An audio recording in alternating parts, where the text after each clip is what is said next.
this system is. We have over 600,000 mail-in ballots that have been counted. Those are votes that are official in our system. We also know that we have unclean rolls.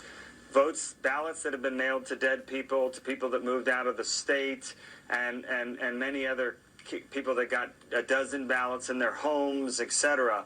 And what the situation we have here is that 200,000 of those votes have been verified by a machine only. And we've spoken to AI and computer vision experts on this, and they have told us that the registrar reduced the signature verification standard to 40%. And they have said... So let me interrupt you just for a second so people understand what you're talking about. It's a machine that reads a signature on an absentee or a mail-in ballot. And you're saying the claim is that people who control those machines turn them down to a lower setting so they would more readily accept a signature even if it wasn't a perfect match. Is that the allegation? Oh, well, that's not even an allegation. That is admitted in open court. Nobody's denying that. Okay. They still think that it's a reliable system.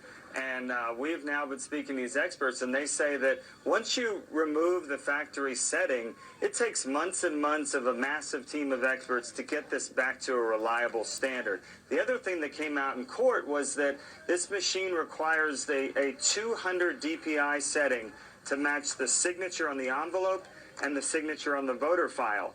We know from court as well that the photos in the Nevada system are well below this 200. Those two things combined cast grave doubt on the 200,000 signatures that were verified. And again, no human being went back and double-checked these. Those ended up just counting, and we also have the next 400,000+ votes that we have never looked at.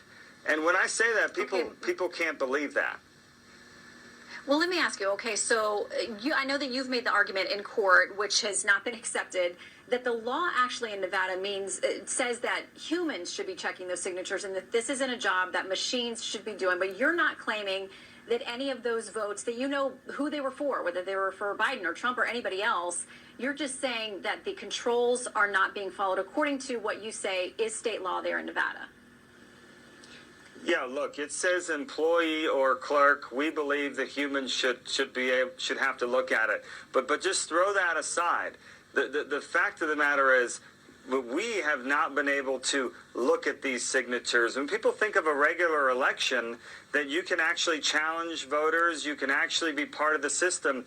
They created this new mail-in system where 600,000+ votes have had no scrutiny whatsoever. And so we are concerned that we have no idea. When I tell people that I'm sure there's bad signature matches, meaning there is fraud that snuck through the system, I don't know if that's 1,000 bad signatures or if it's 100,000 bad signatures, but we can all agree that there's no way those two signatures, setting aside that all 600,000 are a perfect match.